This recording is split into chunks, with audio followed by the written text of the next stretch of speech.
Sebelum lanjut, jangan lupa subscribe dulu channelnya, dan nyalakan lonceng notifikasi, agar tidak ketinggalan update video islami terbaru, dari channel Termometer Islam. Terima kasih sudah berkunjung, semoga sehat selalu. Di Islam ada 4 sahabat Nabi yang punya karakter berbeda. Ada Abu Bakar, ada Utsman, ada Ali, ada Umar. Ya Ustaz Somad itu kan Abu Bakar, lembut. Sini Umar bin Khattab ini. Insya Allah takbir. Saya ambil sifat itu. Ustaz-ustaz mesti begitu sekarang. Kalau yang batuk saja diatur, itu Ustaz tahun 60-an. Makan pun pengawal sampai berapa orang? Ambil ikan ada pengawal 1, ambil nasi ada pengawal 1. Istri saya nggak pernah saya suruh sendoki, nggak pernah. Tanya istri saya. Tapi kalau subuh lain cerita. Hah? Istri saya nggak pernah saya bilang, "Mak, kalau ambil nasi itu enggak." Tidur di rumah nggak pernah pakai spring bed. Ada spring bed sampai yang mahal punya ada di rumah. Saya tidur di karpet di lantai selama 12 tahun. Tanya, wallahi. Punggung saya ini sudah kenyang dengan kenikmatan dunia. Jangan tidur sekarang. Ditampilkan ustaz-ustaz memang yang betul-betul melawan dengan kebatilan, tapi tetap pada jalur tidak melawan hukum negara. Dan nggak usah bawa-bawa kelompok, mati sendiri. Nggak usah bawa-bawa saudara Muslim. Kau berdakwah sendiri, matilah kau sendiri. Jadi saya sarankan dari mimbar ini kepada adikku Ustaz Somad, pergi layani umat. Yakinlah Allah besertamu, iblis nggak mampu menggugat kebesaran jubah yang telah Allah kenakan di dalam diri. Nggak bakal itu. Kalau Allah sertai kita, siapa yang mau ganggu? Saya aja cuma 1 ayat begini, saya tahu nggak ada yang berani ganggu. Hadis itu terus, nggak ada yang iblis bisa ganggu. Kenapa? Karena iblis pun takut sama Umar. Setan pun takut dengan suara Umar. Begitu. Kok nggak ada yang ikut yang begitu? Ada. Saya punya buku tentang Umar, begini tebal, karangan Dr. Haikal. Kata Rasulullah SAW sebelum beliau wafat, beliau katakan, kalau ada lagi Nabi sesudah aku, Umar orangnya. Kenapa? Kita ini ceramah, wah, ada yang jenggotnya panjang sekali di YouTube. Dia tidak ada memihak kepada kebenaran, yang dia pihak dia di tengah-tengah. Ustaz cari aman. Ustaz cari aman, yang penting pulang amplop. Panitia masjid, jangan coba-coba kasih amplop saya. Saya nggak butuh amplop itu, yang saya butuh adalah kebenaran, tegaknya negara kesatuan Republik Indonesia, terutama tegaknya dakwah Islamnya demi anak cucu kita di masa mendatang. Itu yang kami butuhkan sebagai ulama, sebagai pendakwah kemana-mana. Mati di jalan Allah, iskariman aumut, hidup mulia atau mati syahid. Takut mati? Enggak lah. Maka saya nggak butuh pendamping, saya nggak butuh pengawal. Saya butuh istri saja di samping, kalau nggak bisa rontok seminggu. Hah? Istri saja di samping kiri kanan saya dengan anak kecil masih bayi. Paling gampang bunuh saya ini. Hah? Gampang? Enggak juga gampang. Enggak juga gampang. Saya melawan. Coba, kalau nggak percaya coba aja lah habis ceramah ini di luar sana. Untung alhamdulillah Ambon sudah aman, Poso sudah aman. Alhamdulillah. Kalau seperti dulu, insya Allah antum dapati anak paling depan. Anak paling depan. Insya Allah. Kalau seperti Ambon dulu, Poso dulu, tapi itu kan bukan perang agama. Islam dan Kristen dijadikan kuda tunggangan untuk mencapai isu-isu politik. Sama dengan sekarang, diadu kita, ditabrakkan kita. Untuk apa? Kepentingan politik. Ustadz jangan mau ditunggangi. Saya kebetulan berpihak kepada Pak Prabowo. Kenapa? Apa alasannya? Ini argumen demokrasi. Dan saya ajak kepada ini jamaah ikut saya sebagai Ustadz.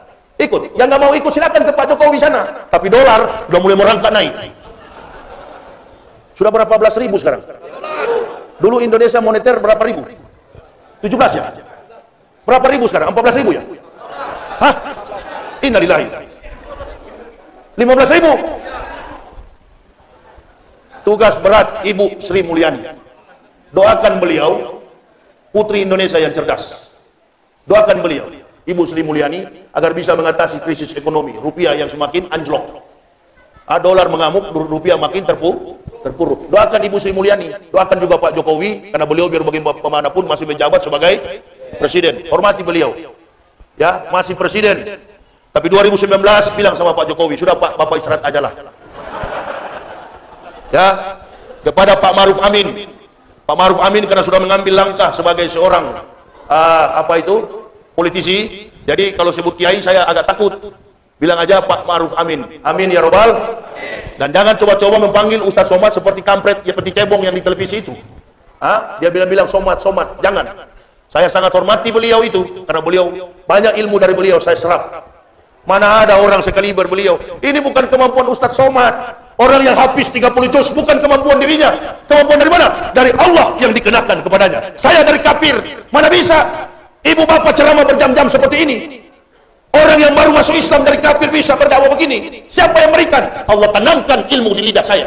Jadi bukan saya yang berbicara, Allah dengan kemampuannya kepada kita. La haula wala quwata illa billahil aliyyil azim. Diberikan ilmu itu, ditaruh ke dalam lidah kita. Orang-orang pilihan, banyak ustaz di Riau sini.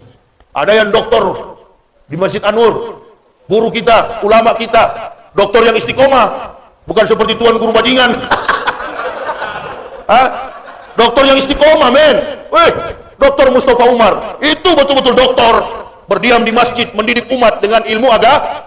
Ente kuliah di Mesir, jadi gubernur. Masyaallah, Lombok, saudara-saudara kita ditimpa musibah. Hati-hati, Bali tidak ditimpa tsunami, Bali tidak jadi gempa. Aceh, tadi malam saya katakan di Koto, Pangkalan Koto Baru, Sumatera Barat sering jadi gempa. Kenapa? Mayoritas Muslim, hobi bermain judi, hobi narkoba. Di Kota Padang, di Aceh juga begitu. Lebih cepat dihisap oleh Allah. Kenapa? Karena kata Kiai Haji Muda Arifin Ilham, karena terlalu banyak munafik di negara ini.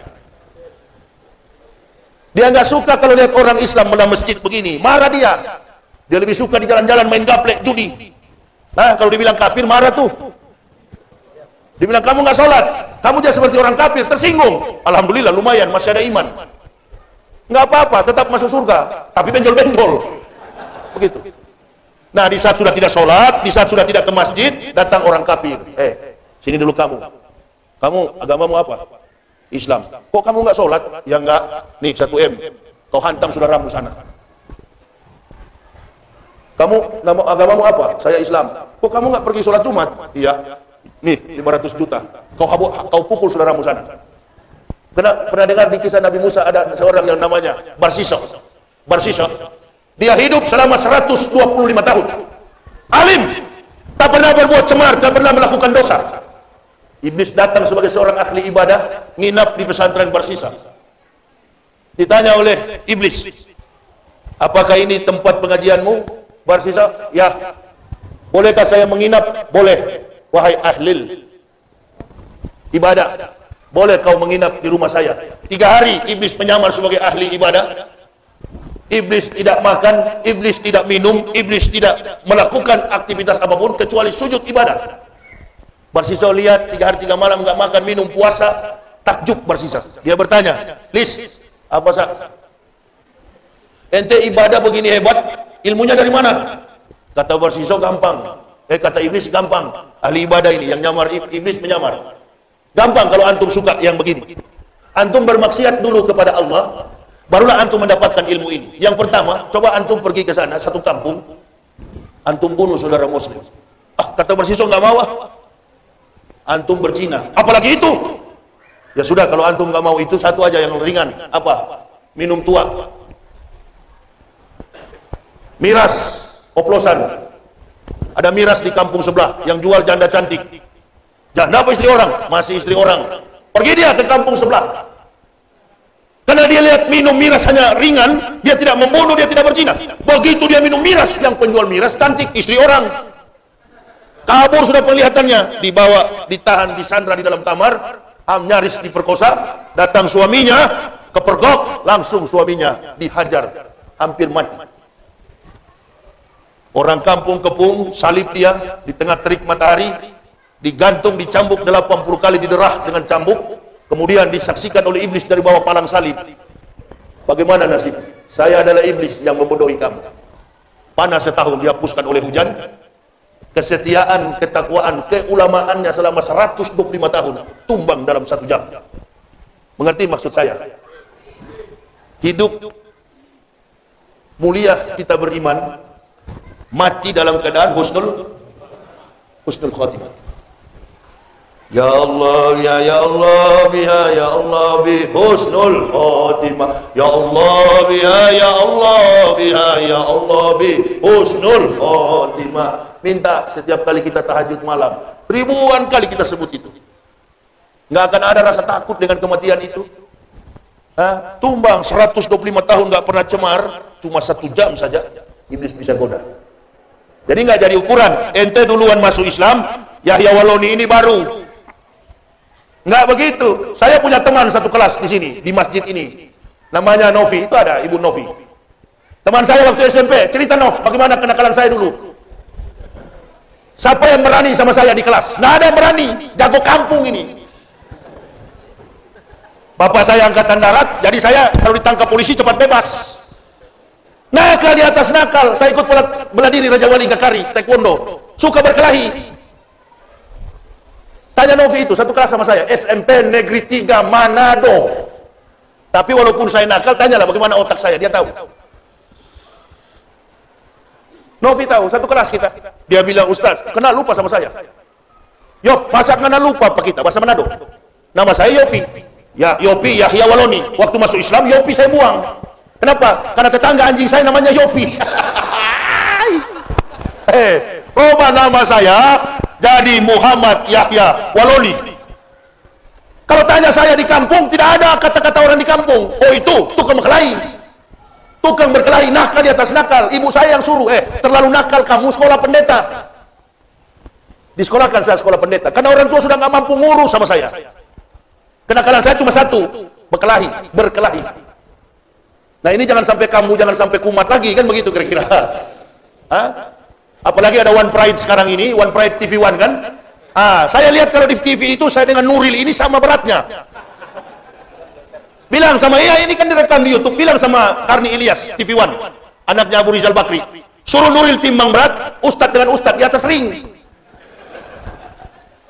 Mas apa itu MMA, ya MMA itu masuk di situ TV One Pride.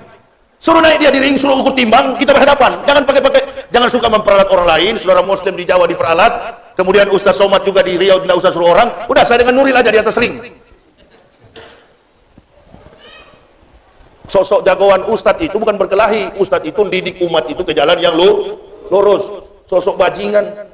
Makanya saya selalu katakan, lebih baik mantan kafir, mantan bajingan jadi ustadz daripada mantan ustadz.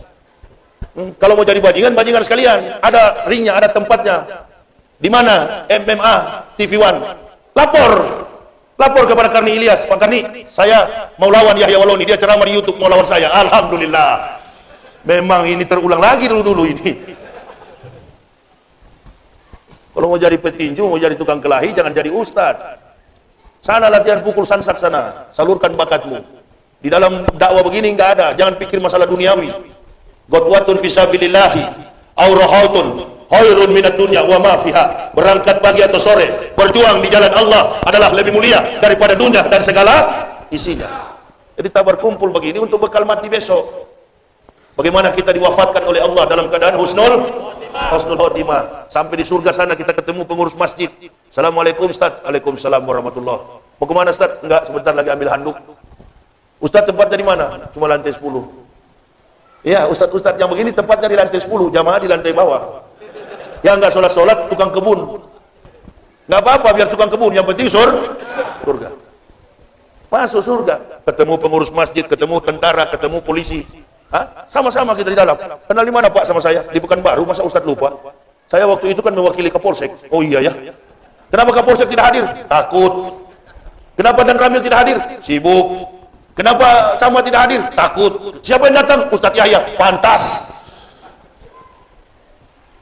Itu kan. Disorot nanti. Nggak apa-apa. Kita bicara kebenaran. Jujurlah. Angkatlah wajah kita kalau bicara tentang kebenaran. Nggak usah di belakang-belakang layar. Depan-depan begini. Kalau di belakang layar itu nggak betul itu. Sama dengan teroris kan. Mau bom orang, rakit dulu, rancang dulu, nanti nggak ada orang baru bom. Itu tindakan penakut itu. Bukan orang Islam itu. Di Pekanbaru ini ada tuh yang kurang ajar begitu. Polisi lagi jaga di pos orang Islam. Yang aktif di masjid polisinya. Dibantai sama teroris. Apa yang dia bawa? Islam yang dia bawa. Bukan Islam yang begitu. Kalau Islam begini nih, tembak langsung. L. Dakwah, tembak, langsung. Itu baru namanya mujahid.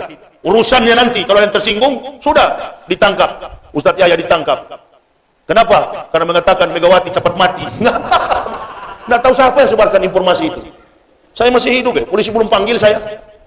Kalau polisi panggil saya jawab. Kenapa Ustaz bilang Megawati cepat mati? Enggak, kalau dia sudah mati Pak, dia tahu di sana ada akhirat. Dia kan yang mengatakan akhirat itu seperti sudah kita tahu. Ustadz itu adalah peramal. Ustadz nggak tersinggung, bukan Ustadz itu penakut. Tersinggung sebagai pendakwah, kami tersinggung. Tinggalkan kafir masuk Islam, tujuannya adalah akhirat. Itu yang menjadi tujuan saya. Panitia masjid sini nggak kenal sama saya, nggak ada satupun saya kenal. Novi yang telepon saya, tolonglah Ustadz, kita ini berteman dari Manado. Memang enak kalau ada koneksi begitu ya. Boleh saya datang, tanya sama Ibu Novi, apa saya pernah bilang, Nov, satu kali ceramah sekian juta ya, tanya. Saya hotel saja bebas, gratis. Itu tuh, tadi malam, tadi siang, istri saya mau makan siang, beli makanan, Allahu Akbar. Begitu lihat Ustadznya ya gratis semua. Jadi enggak kamu bayar deh? Enggak, rupa-rupanya kenal Pak orangnya. Siapa? Enggak tahu tapi dia kenal. Istri Ustadz Yahya ya? Iya. Bu, Ustadz di mana? Di hotel.